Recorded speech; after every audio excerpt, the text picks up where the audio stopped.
How's it going, everyone? Welcome back. Hopefully everyone's day's been going well. The Bengals find themselves in an interesting situation here, picking with the 5th spot. They're really looking at an area here where they're all but guaranteed to get an elite caliber, high-end elite caliber player here with that spot. And I know there isn't much talk about a trade back right here, but I think it'd be smart for the Bengals to obviously look at every option possible here with this 5th overall selection. And the trade game's an interesting market here because it really comes down to how badly does that team need to move up? How badly do they want that player? I mean, we've seen the Ravens give up 2 seconds to move up to the 32nd overall pick to get Lamar Jackson. The Bills, on the other hand, they gave up the 12th overall selection along with 2 second-round picks to move up 5 spots in the draft to select Josh Allen. And then we've seen the Jets, who gave up picks 6, 37, and 49.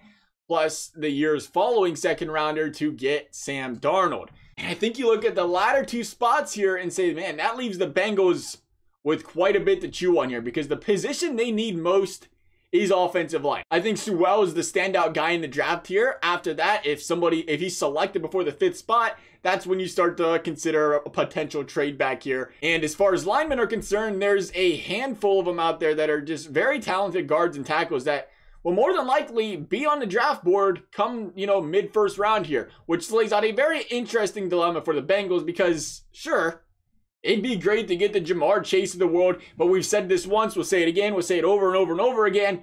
The Bengals, if there is one spot they've got, one of their strengths, we should say here, it is the wide receiver position. A team that has won as few games as the Bengals has in the last 2 seasons, a team that has as many holes as this Bengals team has, it'd be smart to try and fill as many of those holes as possible before you go out there and stack up on a particular position. No matter, even though it'd be great. Again, how nice it'd be to have that, much talent at the wide receiver position. I guess you think Falcons.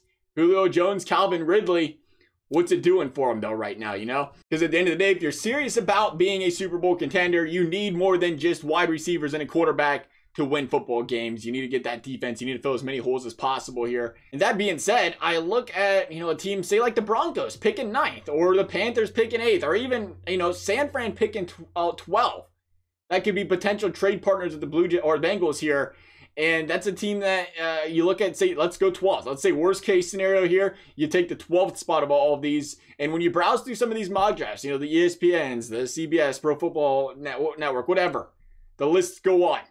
I'm seeing a lot of mock drafts where no further linemen past Sewell are taken from 5 to 12. And there are a few, though, that are saying, 1 lineman's taken in that spot. Regardless, that means the cream of the crop is still going to be there minus Sewell for the Bengals once 12 comes around. Which is important because let's say, hey, the Bengals get 2 second-round picks.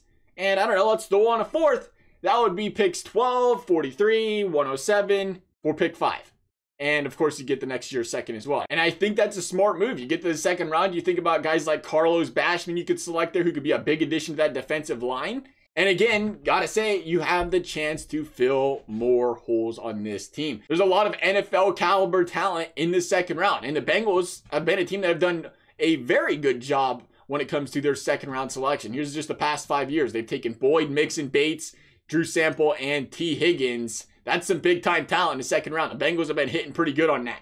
And you have to ask yourself, if you're the Bengals, hypothetically here, would you rather have Jamar Chase or say Rashawn Slater, Jesse Bates, Tyler Boyd, and a 4th round pick? And that's the potential I think you look at there with the return the Bengals could potentially get here. As things stand at this very second, I think it's smart to take the trade. Call me crazy, but I think that'd be a pretty smart trade for the Bengals. But here's where things get interesting. If the Bengals go to free agency, they sign some linemen, maybe they sign a few guys on defense, they plug some of these holes, then all of a sudden, I think you go to the draft and you revisit that trade and say, you know what? I don't know. We're looking like we did a great job in free agency. We filled some of the big concerns here. Maybe we go out there and get a stud like Jamar Chase and just make this offense that much more impossible to stop here. That's our thoughts on the situation. Love to hear you guys as always. Thank you guys for watching. We'll see you next time.